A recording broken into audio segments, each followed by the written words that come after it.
નમસ્કાર મિત્રો સ્વાગત છે તમારું અમારી યુટ્યુબ ચેનલમાં। આજની વિડીયોમાં વાત કરીશું દેશ અને દુનિયાના સુપરફાસ્ટ સમાચારની।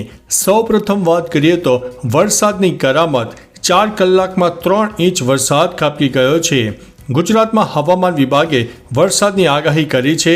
તે સાથે જ દરમિયાન સુરેન્દ્રનગર જિલ્લાના સાયલામાં 4 કલાકમાં 3 ઇંચ વરસાદ વરસી ચૂક્યો છે। સુરેન્દ્રનગરમાં વરસાદી માહોલ જામી ગયો હતો। લાંબા સમયના વિરામ બાદ અહીં વરસાદ ખાબકી ગયો છે। વરસાદ વરસતા જે તે વિસ્તારોમાં ઠંડકનું વાતાવરણ પણ થઈ ગયું છે। મિત્રો, અન્ય મહત્વના સમાચારની વાત કરીએ તો અમદાવાદથી મુંબઈ જતી ડબલ ડેકર એક્સપ્રેસના ડબ્બા છૂટા પડી ગયા હતા।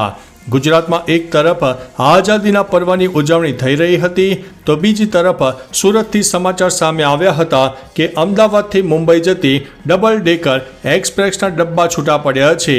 આ ટ્રેનનો એક કોચ સુરત પહેલાં આવતા સાયનમાં અલગ પડ્યો હતો, તેથી મુસાફરો ગભરાયા હતા। જોકે રાહતના સમાચાર છે કે આ ઘટનામાં કોઈને ઈજા પહોંચી નથી। મુસાફરો બહાર નીકળીને પાટા પર ઊભા રહી ગયા હતા। મિત્રો, અન્ય મહત્વના સમાચારની વાત કરીએ તો આગામી 5 દિવસ વરસાદની આગાહી। હવામાન વિભાગ દ્વારા રાજ્યમાં આગામી 5 દિવસ મધ્યમ વરસાદની આગાહી કરવામાં આવી છે। ગુજરાતના માથે હાલ સાયક્લોનિક સિસ્ટમ સક્રિય થઈ છે, જેના કારણે હળવાથી મધ્યમ વરસાદની શક્યતા છે। નવસારી, વલસાડ, દમણ, દાદરાનગર હવેલીમાં પણ વરસાદ થઈ શકે છે। અન્ય જિલ્લાઓમાં મધ્યમ અથવા તો હળવો વરસાદ પણ થઈ શકે છે। ત્યારે ઓગસ્ટ મહિનામાં ઉત્તર ગુજરાતમાં સામાન્ય વરસાદની આગાહી વ્યક્ત કરવામાં આવી છે। મિત્રો, અન્ય મહત્વના સમાચારની વાત કરીએ તો યુક્રેને રશિયાના 74 ગામો ઉપર કબજો કર્યો છે। યુક્રેનના રાષ્ટ્રપતિ ઝેલેન્સ્કીએ દાવો કર્યો છે યુક્રેનની સેનાએ રશિયાના કુર્સ્ક ક્ષેત્રમાં 74 ગામો કબજે કર્યા છે।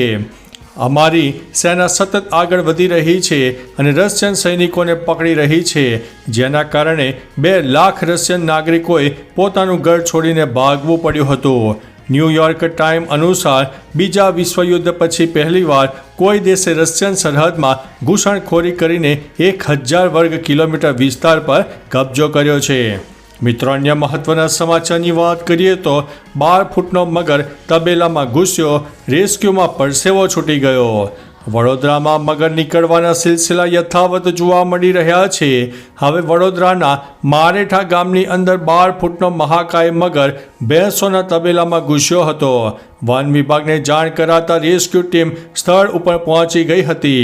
મરેલા ભૂંડની મિજબાની મારતા મહાકાય મગરને પકડવાની કામગીરી હાથ ધરવામાં આવી હતી। જોકે મગર એટલો મહાકાય હતો કે ટીમને રેસ્ક્યુમાં પરસેવો છૂટી ગયો હતો। જોકે 3.5 કલાકની મહેનત બાદ મગર પકડાઈ ગયો હતો। મિત્રો, અન્ય મહત્વના સમાચારની વાત કરીએ તો લગ્નની લાલચ આપીને યુવતી પર દુષ્કર્મ ગુજારવામાં આવ્યું હતું। નરોડા પોલીસ સ્ટેશનમાં યુવતીને પ્રેમી સામે લગ્નની લાલચ આપીને દુષ્કર્મ ગુજાર્યું હોવાની ફરિયાદ નોંધવામાં આવી છે।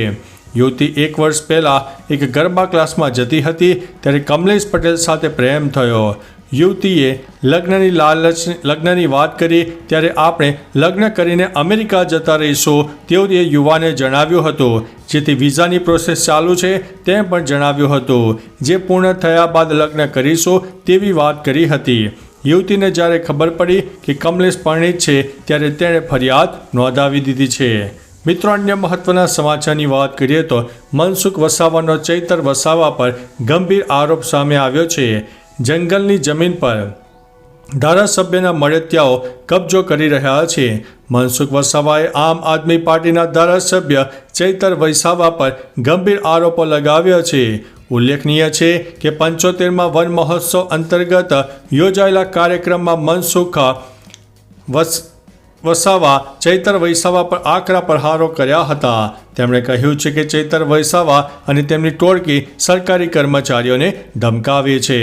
મિત્રો, અન્ય મહત્વના સમાચારની વાત કરીએ તો વિશ્વના સૌથી ઊંચા રેલવે પુલ ઉપર તિરંગો લહેરાવવામાં આવ્યો હતો અને રેલીનું આયોજન હતું।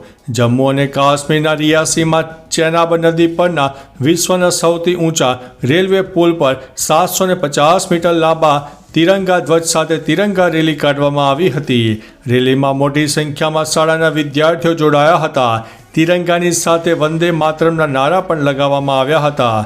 હર ઘર તિરંગા અભિયાનની ત્રીજી આવૃત્તિ 9થી 15 ઓગસ્ટ સુધી 78મા સ્વતંત્રતા દિવસની ઉજવણી માટે કરવામાં આવી હતી.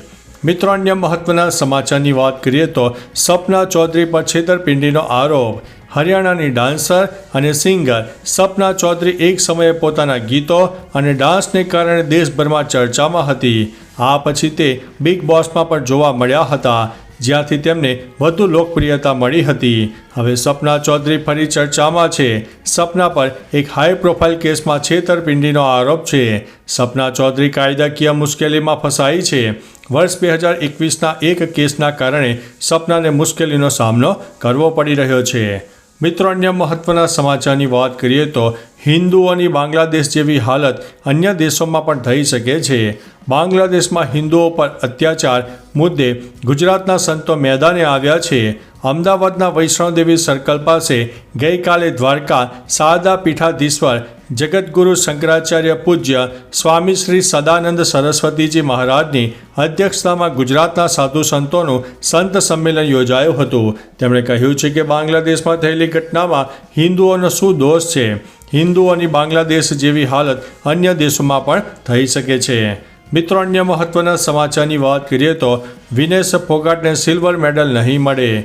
વિનેશ ફોગાટની અપીલ પર CASનો મોટો નિર્ણય સામે આવ્યો છે. વિનેશની અરજી ફગાવી દેવામાં આવી છે. એનો અર્થ એ છે કે મહિલા રેસલરને સિલ્વર મેડલ આપવામાં આવશે નહીં. આ નિર્ણયથી માત્ર વિનેશને જ નહીં પરંતુ 140 કરોડ ભારતીયોને મોટો ફટકો પડ્યો છે. વિનેશ ફોગાટને પેરિસ ઓલિમ્પિક 2024માં 50 kilogram freestyle gold medal match પહેલાં નિર્ધારિત વજન મર્યાદા કરતાં 100 ગ્રામ વધુ વજન હોવાને કારણે ગેરલાયક ઠેરવવામાં આવી હતી. મિત્રો, અન્ય મહત્વના સમાચારની વાત કરીએ તો હવે ઓડિશામાં ડૉક્ટર દ્વારા 2 દર્દી ઉપર રેપની ઘટના સામે આવી છે. ઓડિશાના કટકમાં SCB મેડિકલ કોલેજ અને હોસ્પિટલમાં 2 મહિલા દર્દીઓ સાથે બળાત્કારની ઘટના બની છે અને એક ડૉક્ટરની ધરપકડ કરવામાં આવી છે. દિલબાગસિંહ ઠાકુર નામના આ ડૉક્ટર પર રવિવારે આ ઘૃણાસ્પદ કૃત્ય કરવાનો આરોપ છે. પીડિત મહિલા MBBSના બીજા વર્ષના વિદ્યાર્થીની માતા અને કાકી છે. આ ઘટના બાદ MBBSના વિદ્યાર્થીઓએ દિલબાગસિંહ ઠાકુરને પકડીને ખૂબ જ માર્યો હતો. આરોપી ડૉક્ટરને ICUમાં દાખલ કરવામાં આવ્યા છે. મિત્રો, અન્ય મહત્વના સમાચારની વાત કરીએ તો મનસુખ સાંગઠિયા સામે ચાર્જશીટ ફાઇલ થઈ છે. રાજકોટના પૂર્વ ટાઉન પ્લાનિંગ ઓફિસર મનસુખ સાંગઠિયા સામે ચાર્જશીટ ફાઇલ કરી દેવામાં આવી છે. જ્યુડિશિયલ મેજિસ્ટ્રેટ સમક્ષ ચાર્જશીટ ફાઇલ કરી દેવામાં આવી છે. નકલી મિનિટ્સ બુક બનાવવા બાબતે સાગઠિયા વિરુદ્ધ ચાર્જશીટ ફાઇલ કરવામાં આવી છે. પોલીસે ઊંડાણપૂર્વક તપાસ કરીને ત્યારબાદ ચાર્જશીટ તૈયાર કરી છે, જેમાં તમામ બાબતોનો ઉલ્લેખ કરી દેવામાં આવ્યો છે. મિત્રો, અન્ય મહત્વના સમાચારની વાત કરીએ તો ભારતે બનાવી છે ડેન્ગ્યુની રસી. ટ્રાયલ પણ શરૂ થઈ ગયું છે. કેન્દ્રીય આરોગ્ય મંત્રાલયે બુધવારે જણાવ્યું છે કે ICMR અને પનાસિયા બાયોટેક ભારતમાં ડેન્ગ્યુની રસી વિકસાવવા માટે 3જા તબક્કાની ક્લિનિકલ ટ્રાયલ શરૂ કર્યું છે. ભારતની સ્વદેશી ટેટ્રાવેલેન્ટ ડેન્ગ્યુ રસી ડેન્ગિયોલ અને પેનેસિયા બાયોટેક દ્વારા બનાવવામાં આવે છે. બુધવારે આ ટ્રાયલમાં પરીક્ષણ માટે સામેલ પ્રથમ વ્યક્તિને રસી આપવામાં આવી હતી. 3જા તબક્કાની ટ્રાયલમાં 10,335થી વધુ લોકો સામેલ છે. મિત્રો, અન્ય મહત્વના સમાચારની વાત કરીએ તો પાકિસ્તાનમાં બની ટેરર કેબિનેટ. પાકિસ્તાનમાં ટેરર કેબિનેટની રચના કરવામાં આવી છે. આ કેબિનેટમાં તમામ કુખ્યાત આતંકવાદીઓને સામેલ કરવામાં આવ્યા છે. તમામ આતંકવાદીઓને અલગ અલગ કામ સોંપવામાં આવ્યા છે, જેમાં જૈશ-એ મોહમ્મદના વડા મસૂદ અઝહર, અલ બદર કમાન્ડર બખ્ત જમીન, હિજબુલ મુજાહિદીનના વડા સૈયદ સલાહુદ્દીન, સૈફુલ્લા સાજી જટ્ટ, શેખ જમીલ ઉર રહેમાન, ફરતુલ્લા ગોરી અને અન્ય ઘણા આતંકવાદીઓનો પણ સમાવેશ થાય છે. તો ચાલો મિત્રો, ફરીથી દેશ અને દુનિયાના સુપરફાસ્ટ સમાચાર લઈને મળતા રહીશો. ત્યાં સુધી અમને રજા આપશો. નમસ્તે.